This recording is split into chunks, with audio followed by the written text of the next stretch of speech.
I froze Milo for 30 days. When I finally opened it, what I found was absolutely disgusting. Milo is an Australian icon. Every Aussie kid grew up with it. You scoop it into milk, you stir it, and you drink that chocolatey, malty goodness. Well, most of us don't stir it properly. We just drink it with the crunchy bits on top. But here's something you've probably noticed. Milo doesn't really dissolve, even when you stir it really well. After a few minutes, it settles. A thick layer forms at the bottom. That brown sludge, what is that stuff? So I decided to run an experiment. I made 3 batches of Milo mixture.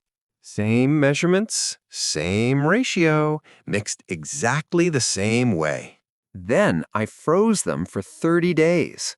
I wanted to see what happens when you freeze Milo and what actually separates out. What came out shocked me. After 30 days, I took them out. They were frozen solid. The first thing I noticed? The containers looked weird. You could see layers, even through the frozen ice.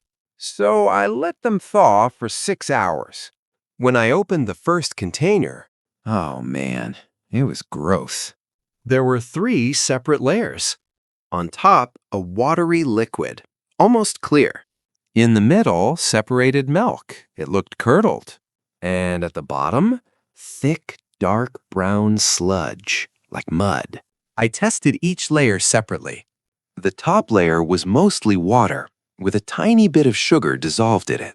The middle layer was curdled milk protein. Freezing had broken down the milk. But the bottom layer, that's where it got interesting. This thick paste contained everything: the malt extract, the cocoa powder, the sugar that didn't dissolve. And something else, something I wasn't expecting.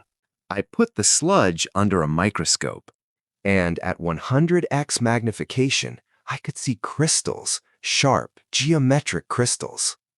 These are sugar crystals. They formed during the freeze-thaw cycle. But there was also something grainy, dark brown particles. That's the malt and cocoa. They never dissolved. They were just suspended in the liquid the whole time. And these stringy things? Milk protein, completely separated and denatured. So, what does this tell us? Milo never actually dissolves. When you make Milo, the powder just suspends in the milk. It doesn't chemically dissolve.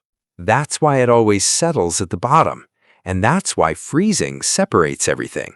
But here's where it gets worse. I made a fresh glass of Milo, and I looked at it under the microscope immediately. Same magnification, same setup. It looks almost identical. The same crystals, the same undissolved particles, the same separated proteins. The only difference? In fresh Milo, everything is floating around. In frozen Milo, everything's settled. Then I looked at the nutrition label. 1 serving of Milo is 3 teaspoons. That serving contains 14 grams of sugar. That's about 3.5 teaspoons of sugar. But let's be honest, no Australian kid uses 3 teaspoons. Most of us use at least 5 or 6, sometimes more. That's nearly 30 grams of sugar in 1 glass. So what did freezing Milo teach me? That Milo is basically sugar, undissolved malt powder, a bit of cocoa, and milk that separates easily. Every single container separated the exact same way, because that's what Milo is, a suspension of ingredients that never truly mix. Now, does this mean Milo is bad? Not necessarily. It's a treat. It's part of Australian childhood.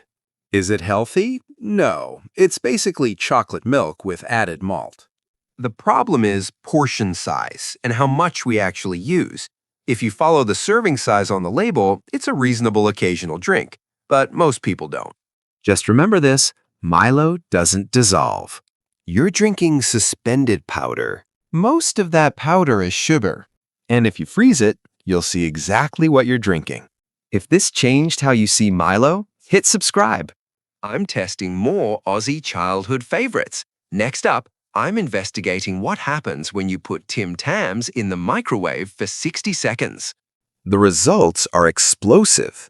And if you still love Milo after watching this, that's totally fine. This energy drink was so dangerous, the Australian government